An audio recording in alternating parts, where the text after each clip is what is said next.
Hi, Felicia. How are you? I'm doing so well, Christy. Thank you for having me today. You're welcome. I'm so happy to have you here and to share more with us about the GreenLight Fund. Yes. So can you start by telling us a little bit about yourself and what led you to your role as executive director of the GreenLight Fund Philadelphia? Happy to. So I have always worked in Philadelphia. So I went to grad school in London, which was awesome. And if we have time, I'd love to talk about that. But that was great. And then when I came back to Philly, I worked at a few nonprofits in the area. But right before GreenLight, I was at Jefferson University, Jefferson Health. And I was working on a community engagement initiative there. And the previous executive director of GreenLight Fund Philadelphia actually reached out to just hear what we were seeing from a health equity standpoint, from a needs standpoint, as it relates to like hospital systems. And to be honest, that was the first time I heard about GreenLight Fund, is when I was like speaking to the previous executive director. And it was great. Great conversation. We were just kind of like sharing with him, like, here's what we're seeing from like the healthcare side of it, and, like how that kind of feeds into some of the social issues, that the GreenLight is looking to provide help around. All that to say, so I got familiar with the GreenLight Fund through that conversation. And then a few months later, it came out that an ED position was open at GreenLight Philadelphia. And a colleague that I was working with, like, kind of shoved it to me. She was like, hey, you should look at this. And I was like, well, why not? Kind of thing. And so interviewed for the position, obviously got it. And that was 3 years ago. It'll be 3 years in July. Wow. And I still tell folks, I'm like, I feel like I'm still in like the honeymoon phase when it comes to the role. Like, it still feels as good of a job as it did when I got it 3 years ago. That's awesome, yeah. Especially to be 3 years in. I know. I do want to hear about your graduate time. Yeah. Okay, so this is one of the things where, so I went to undergrad at Rutgers Camden. Shout out Rutgers Camden. Nice. And, but I had always stayed at home, right? Like I didn't live on campus. I was always, just kind of like in New Jersey. And I figured I want to do something outside of the United States. And my the only criteria I was looking at was like the country had to be like English speaking. I just didn't want to have to like deal with that on that top barrier. of, yeah. Right, exactly.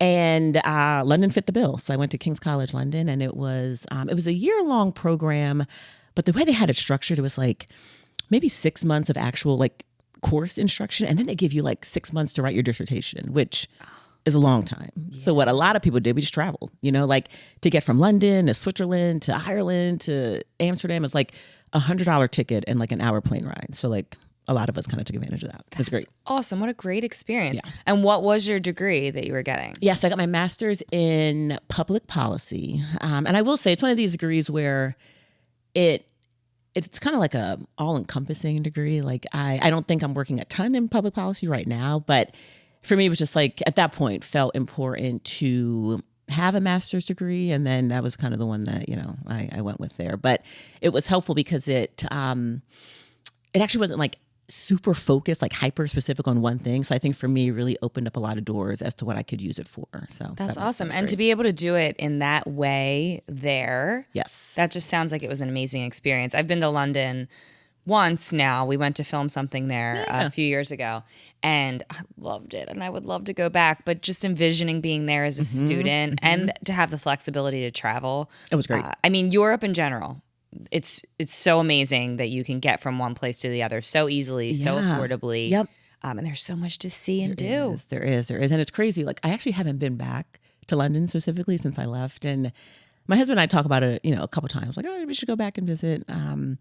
But I feel like there's like so many other places, right? Where we're like, well, actually, I feel like it's like you kind of get bit by the bug once you spend enough time in Europe to really, appreciate it. And then you're like, well, now I want to see other places there. 100%. There's so many different places to explore, but that's just what a once in a lifetime opportunity to really live there and absorb that. I love that you did that. Well, and then, you learn so much about yourself, right? Particularly at that age where, well, any age really, where you're just like still figuring things out, to go to another country that you've never been to before, like kind of on your own, and you just have to, you make it work, right? You find a job, you find your friends, I didn't have a car, so I had to like figure out public transportation or just walking, different places. So it was really formative, I think, for me in a lot of ways, and prove to myself that like, well, if you can do this, there's probably a lot of other things, right, that you didn't think you could do that you can do. So it was great for that. Absolutely. And I can relate to that a lot because my husband and I, then boyfriend, we moved to San Francisco, Oakland, Bay Area for a year back in our early 20s.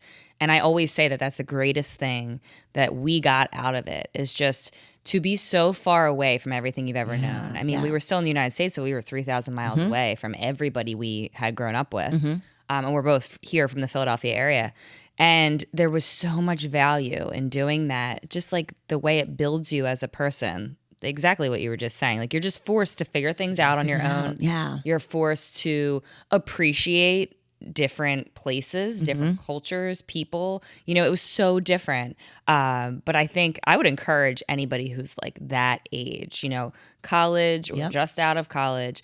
It's such a special time in your life where you have this opportunity to go explore. And I remember telling myself back then, like, you're never going to have the chance to do this again if you end up, you know, like once you get a career that you decide to stay in, or you have a family or anything that's going to keep you kind of rooted where you are for the most part. Like, now's the time to do it. It's one of these things, like, it'll probably never be easier than it is right now. Yes. Right? Like, you don't have those deep attachments to any place else. So it's like, just go, you know, kind of, you know, try to figure it out elsewhere. Just live. And you know, worst case scenario, you come back, right? Like, you move to Oakland, you know, for a year, whatever, and we did. and We came back in a year. But right. exactly, like, you have that mindset of, I can go home. Yep. Why not try this and just explore? And then I think it lights something in you, adventurous wise, you know, where you're like, oh, exactly what you said. Like, if I can do this, there's that applied then to so many things that I was like, if I could put myself in that vulnerable position, be courageous enough to move away like that. Like, think of the other things that I could 100%. do. And the other thing you mentioned, Chrissy, around appreciation. So about other people, but also about, like, for me, like, my family, right? Like, there is something, right now I live 15 minutes from my parents, 10 minutes from my brother and sister. But when I was away in London, I was calling them every day. I was like, it's like when you're far away from people who you love and care about, and this is going to sound bad, but like, they feel like more precious in a way because you don't have that easy access to them, right? So I feel like I got actually a lot closer to my family and my friends when I was farther away, you know. Yes. And I felt like coming home, I had a new appreciation for home. Yes. You know, like, where you're like, I really value that I have these roots here. But anyway, we could talk about this probably for another 2 hours. But I'm glad that we touched on that, because I just think that that's cool to hear your backstory and to hear what led you to where you are now. But can you explain what the GreenLight Fund is and how you partner with the community to break down barriers? 100%. So every year we run what we call our selection cycle.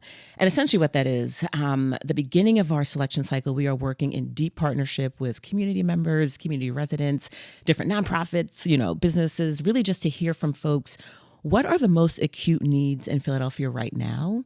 And where are there gaps in services related to those needs, right? Because that's where I think GreenLight is the most effective, right? In like filling those gaps.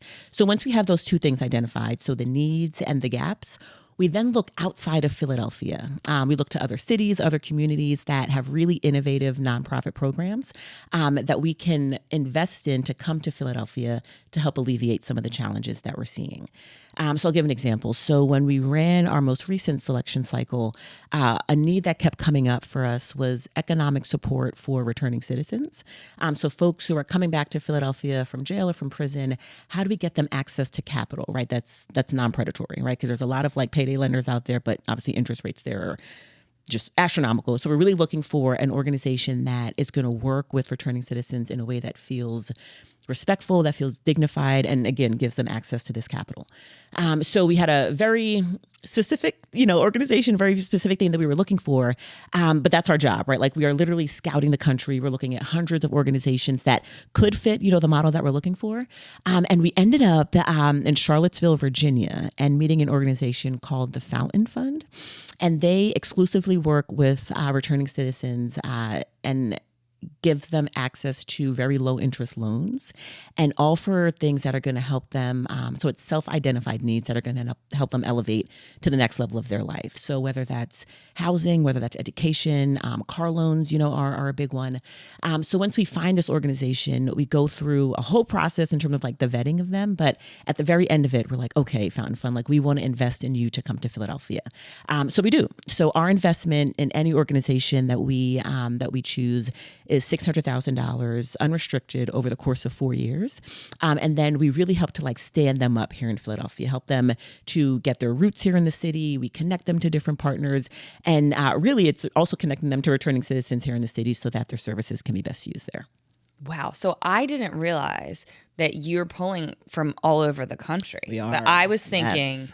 outside the city, meaning like still in the state of Pennsylvania, but pulling into Philadelphia. That's fantastic. It is. And it's almost, there's a lot of good parts of my job, but like that's one of the best parts, because once we get down to like 2 or 3 organizations that we're really excited about, we do site visits. So if the organization is in California, we're flying to California. If they're in Charlottesville, we're taking a train to Charlottesville. So because we really want to see like, how does this organization operate where they are, like on the ground. Like we want to speak to their clients. We want to speak to their, the folks that are using their services. And all with this goal, Christy, of how do we get the biggest, most accurate picture of how this could look in Philadelphia, and for us, a big part of that is like being there on the ground with the organizations that we are potentially, going to invest in.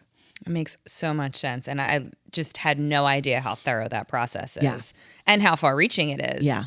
So at GreenLight, you identify, invite in, and launch evidence-based organizations, like you're saying, providing support so that they quickly take root and deliver measurable change. Yes. Can you tell us more about what this type of support looks like and how it plays out beyond the example you just gave us here? But how does that play out to address the greatest needs in our city? 100%. So GreenLight is a funder, right? But we're also like a deep community partner. And I'll say if you talk to any of our portfolio organizations, they would say that like the dollars are great. And yes, like please continue to fund us. And it's the partnership piece, right? That is also super important. So it's almost like, what is the support beyond the dollars, right? Is what you're asking. So what we completely understand is that we are bringing a new organization into Philadelphia. And I don't think Philly is unique in this, where it's like, once we have like kind of outsiders coming in, we, kind of have our guard up. It's like, well, what is this organization? Who are we doing? So, and that's where GreenLight comes in, right? A lot of our job in the beginning is to make sure that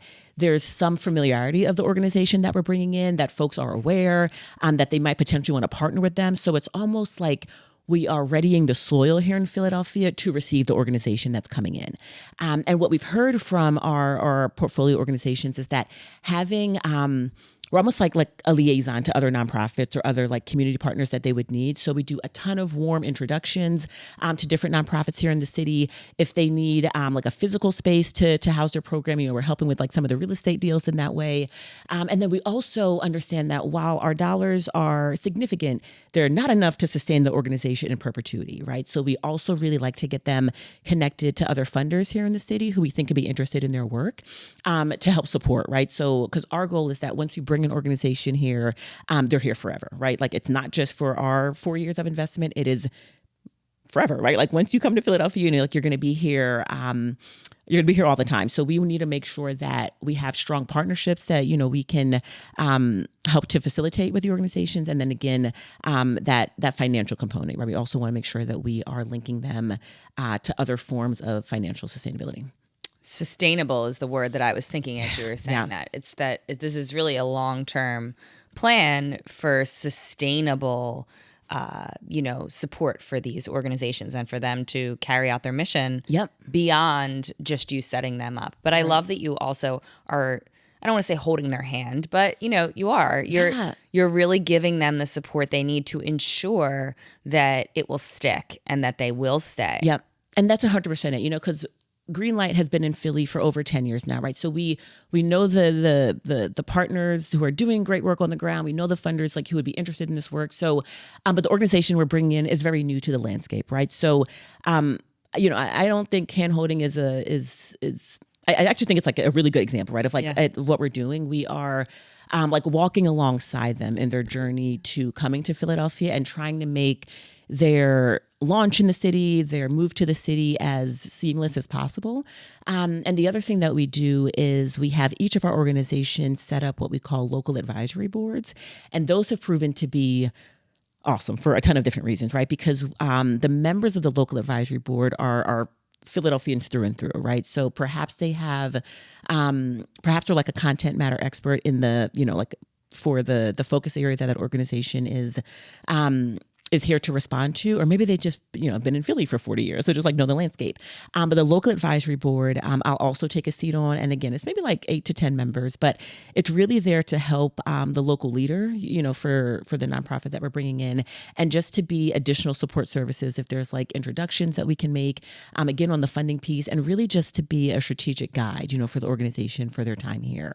And the other thing I'll mention is that once we decide to invest in an organization, another type of the support in terms of like helping to launch them is helping to hire their local director, right? Because for us, it's really important that the local leader is here from Philadelphia, right? We want to make sure that, and as much as we're bringing something new from the outside in, we want it to be run and staffed locally, for folks who have been here in the city. I love how well thought out this is. I feel like every bit of what you're doing is like very intentional.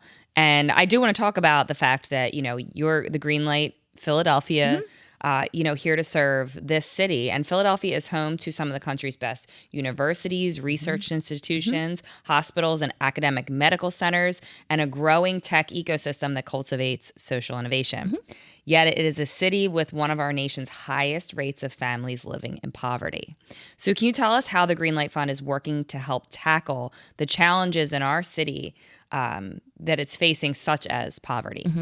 So that's when I think about like GreenLight's mission. It's really touching on the core of that, right? It's like, how do we help families who are living in poverty overcome some of these barriers so that they can experience economic prosperity? So a lot of our focus areas really deal with removing barriers, that are keeping people in poverty. So whether that's early childhood literacy, whether that's like more broadly, just like access to college or just college readiness. We've also had focus areas in like the food insecurity space. So trying to make sure that, folks have access to clean and fresh food. And then, what I love about GreenLight is that when we first started, I think we really were heavily focused on like the early childhood education space, but we've been around now for 20 years, and I think our focus areas, as they should have, are really much more broad now, right? So now we're seeing focus areas in digital equity. That was another one of our investments last year. Returning citizens is another one. And really, what I really love about GreenLight is that we are adapting to what we're seeing in our cities, right? So if for this year, early childhood education isn't feeling like one of the most acute needs, we're really trying to find out what is. Again, all with this goal on how do we help families move out of poverty, right? The best that we can, and really trying to bring programs into the city that will have a really big and deep impact in that specifically. And I want to talk about how many people you have helped so far. So last year, the GreenLight Fund reached over 7,584 families and children, and your organization committed $5.4 million to the portfolio organizations that you support. Yeah. That's amazing. Yeah. And I love hearing those numbers. I love giving those numbers because I feel like you can hear all about what an organization is doing, and it's fantastic to know all of these details of exactly how you're supporting, but then to hear the numbers, $5.4 million is a lot being poured into our city in such a strategic and intentional way. Yep. When you think of all the organizations that GreenLight has helped so far since you've been there, what is the most impactful program you've seen play out thus far? You're going to get me in trouble here, Christy, trying to I'm pick sorry. favorites. No, it's fine. I mean, they're all great, I'm sure. No, they But I'm are, just trying to think of like, when you think of that much money pouring into the city and that many families being reached, like what is the thing that sticks out for you the most of the biggest impact that's been made? For sure. So, I think about, and I love that number, Christy, around like the over 7,000, families and children that we've helped. And I always think about like the individual stories that are attached to those numbers, because that's, for me, and I think for a lot of folks at GreenLight, it's like where like the impact, like the power is, like when we speak to individual family members, and so Compass Working Capital, is one of our programs, and they really help with helping families like build their assets, so they can, again, just like keeping it to elevate, in their life. And when I hear stories of families who have, $10,000 saved or $8,000 saved, and that can go to down payments towards like homes or cars or things like that. And just things that, maybe personally, I think a lot of us maybe take for granted, but really we shouldn't, because like, a lot of people, don't have those things, readily available. And those things really can help to change the trajectory, of like an individual, but also like a family in a lot of ways. And I mean, I even think about HopeWorks, which is another one of the organizations that we've invested in specific to that like digital equity space. And, a lot of the program participants that come into HopeWorks are maybe making like a few $100s a year, right? And the goal of HopeWorks is to get young adults employed in high wage jobs, right? Like they really are like, we want young adults out of poverty, right? And a really good way of doing that is getting them trained in jobs that we know are going to pay them a lot of money. So to hear stories of HopeWorks participants who come in making a few $100s a year, and then they, after their training and their internships, are now in, employed in positions where they're making $50,000, $60,000 a year to start, and hearing from them like, I never thought this would be possible for me. And now it's like, I can help myself, I can help my family. And it's really just the beginning, right? Because like when you get your foot in the door at that level, the sky's the limit, in a lot of ways. And so those are just like, some stories, some examples. I mean, and, but I think about all our portfolio orgs. So Single Stop, which is working with Community College of Philadelphia, Year Up, which again is like college readiness, for folks in that space. Parent Child Plus, which is a really cool model. And they are, making sure that the parents and the child have a good relationship, particularly around helping like with early childhood literacy. And then I don't want to, who am I missing here? There's 7 of us, or 7 portfolio orgs total. So another one, and this is interesting. So they're called Center for Employment Opportunities. And they also work with returning citizens to help them get job training and, to get employed in different fields. And it's really cool to see Center for Employment Opportunities work with the Fountain Fund because they are working with the same population, and I do think about with GreenLight, like the more that we can bring in organizations that can work in deep partnership with other nonprofits that are already on the ground, it really just helps to, elevate the work in really meaningful ways. Absolutely. And it really drives more of that community-minded energy, right? That you're helping to facilitate as GreenLight, just kind of bringing these people in, but then also bringing them together. Right. And that's what I wanted to ask you next. Yeah. Your organization relies on champions and supporters who believe in the power and potential of community-driven change. So on this podcast, we talk a lot about the topic of community and compassion. They're my 2 favorite topics. Can you tell us, in your opinion, what is the importance of community, especially regarding the work that GreenLight does? 100%. So there is not a way in the world that GreenLight Philly, our 2-person team, could do this work alone, right? So I definitely want to shout out our Selection Advisory Council, or our SAC for short. So this group of individuals, probably about like 30 or 40, kind of depending on the day, but it's all folks who either work in Philly, live in Philly, across a ton of different fields, whether it's like housing, education, food insecurity, but it's people who help to guide our step of the process along every step of the way, right? So I meet with them at least 3 times a year as we're running our selection cycle, to get us really clear and focused on what our focus areas are going to be, right? We don't want to make that decision in a bubble, right? Like, because when we get our focus areas set, that really is going to inform the rest of our work for the year. So, right, because our selection cycle truly does take about a year to get through. So I meet with our advisory members to say, like, here are the focus areas that we're hearing from, the community members that we've spoken with up until this point. Just want to kind of get them on, like your radar to kind of see if like we're tracking in the right direction.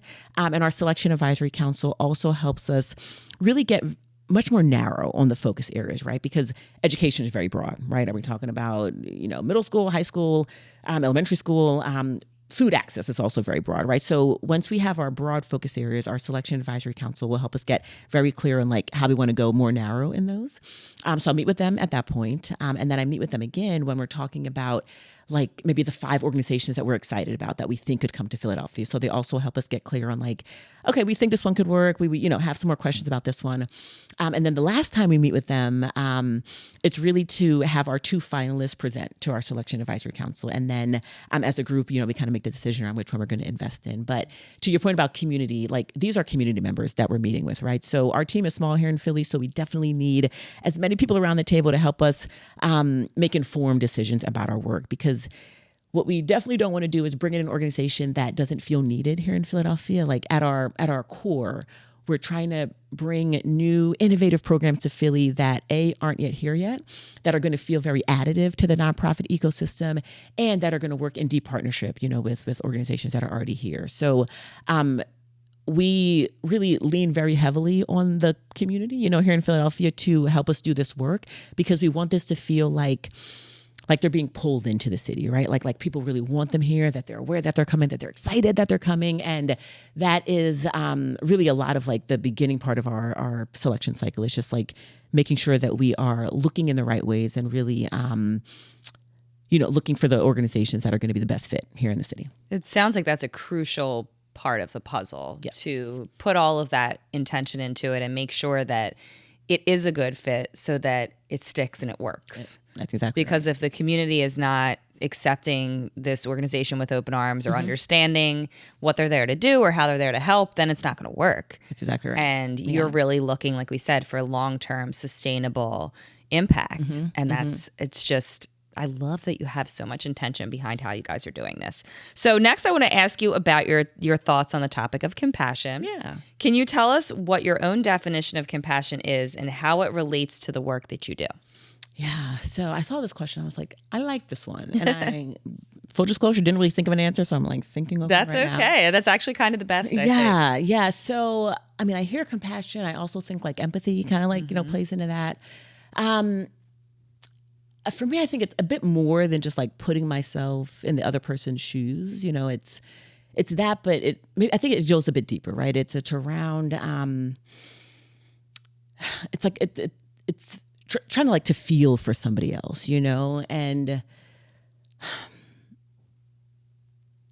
giving grace, I think is mixed in with this, and not jumping to conclusions based on my own understanding or based on the way that I was, brought up, and trying to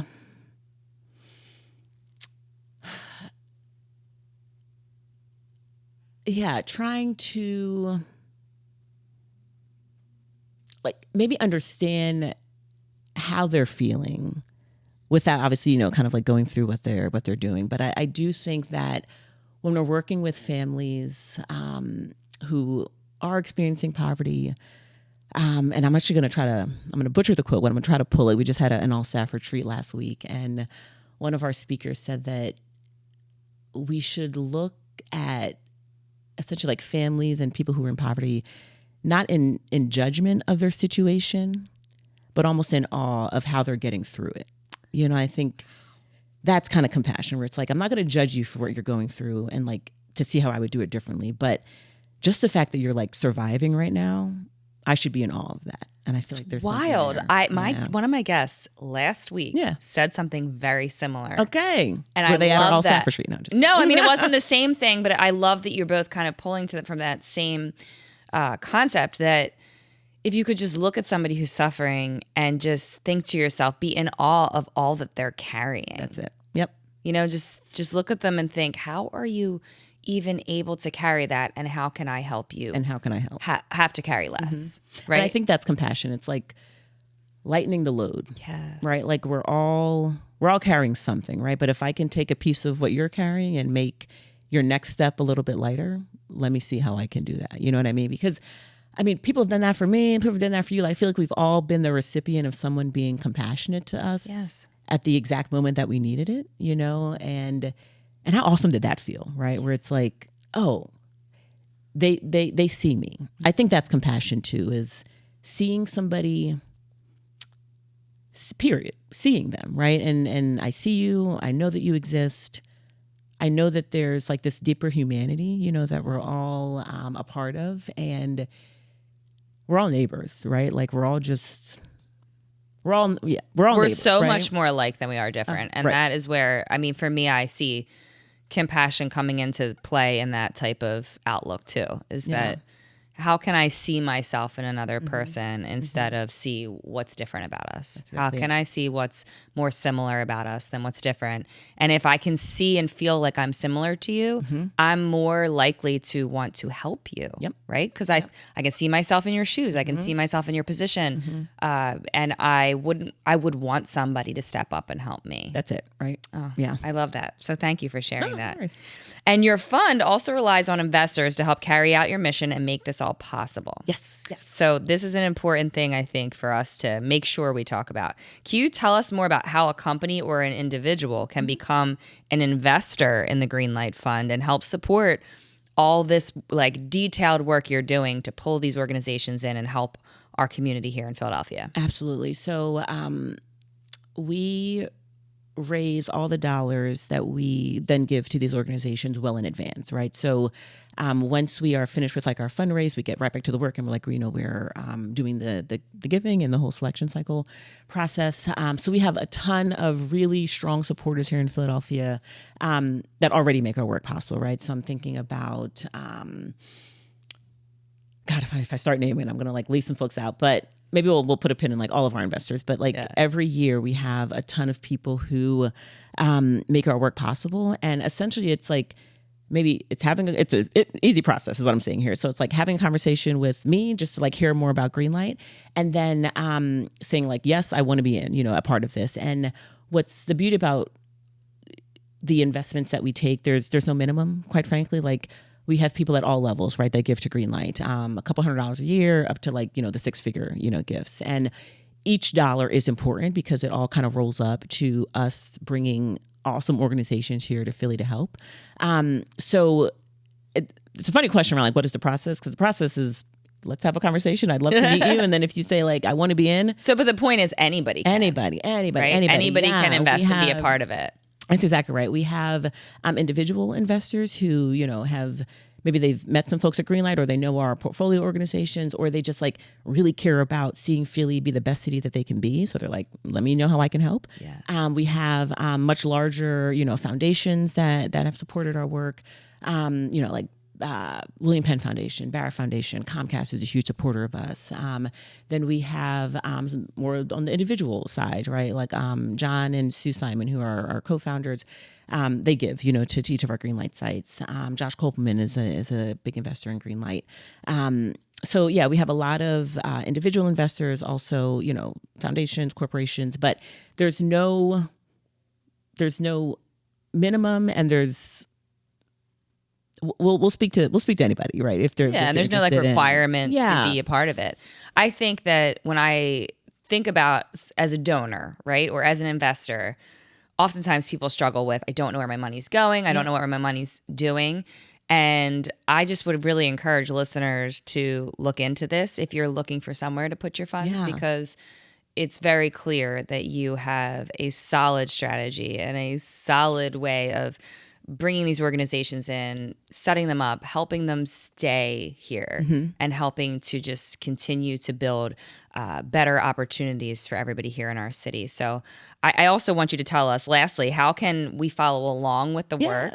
And how can people get involved? Maybe even beyond just, giving. Is there ways for listeners to get involved? And I love the thread you just land on there around, it's for anybody, right? But I'm also thinking about donors who they just want to help, but they don't necessarily have like a very specific like area in mind, right? Like maybe they're focus area agnostic. Like I don't care if it's education, I don't care if it's food, I just want to help.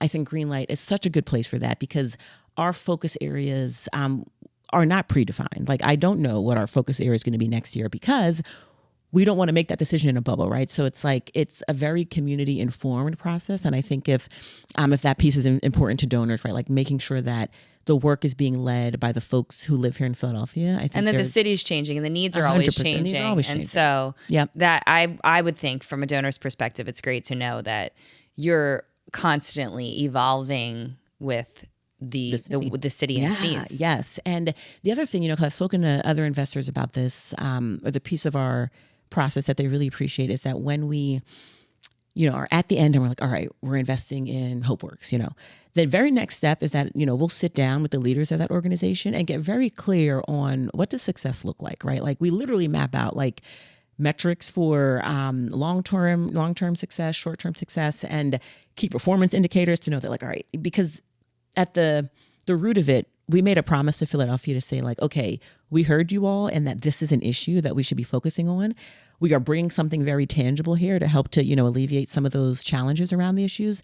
Let's make sure that we're fulfilling that promise that we made to Philadelphians, right? And like a way of like tracking that, in whether just getting right down to like the metrics, KPIs, things like that. And I will say some of our investors really appreciate that because it's like, we know exactly where our money's going and how well it's being stewarded, right? And I really feel like GreenLight shows up in a meaningful way there. So important. But to your last question, so greenlightfund.org, is a really good starting point, and you'll see there's ways to get to the Philadelphia page because I also will shout out, we're doing great work here in Philadelphia and we're a national organization. We have like 13 sites across the U.S., soon to be 14, very, very, very soon.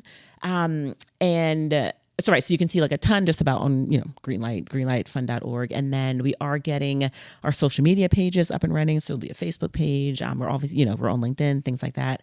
And then, right. So if you go to greenlightfund.org, go to Philly, my contact details are there and I'd be happy to speak to anybody. Wonderful. Yeah. Thank you so much, Felicia, for being here today and for sharing all the incredible work that GreenLight is doing and really just inspiring. You inspired me, and I'm sure you're inspiring the listeners too, we're at a moment where sometimes all we hear is the negative things about the challenges that our city faces. And people tend to forget that there's a whole lot of good going on. And there's a whole lot of good people. And there's this is a great city. Yes. And I just love to hear of all the ways that GreenLight is working to intentionally pour so much more goodness into this city. Yeah. And build our entire city up in a positive way. So thank you for that. And thank you for being here. Oh, well, you're very welcome. And I feel honored, quite frankly, to be leading GreenLight at this time. And again, still in the honeymoon phase. So it's, it's been a true pleasure. Just obviously being at GreenLight and then being on this podcast. Truly. Thank you for having me. You're welcome. So happy to have you. Great.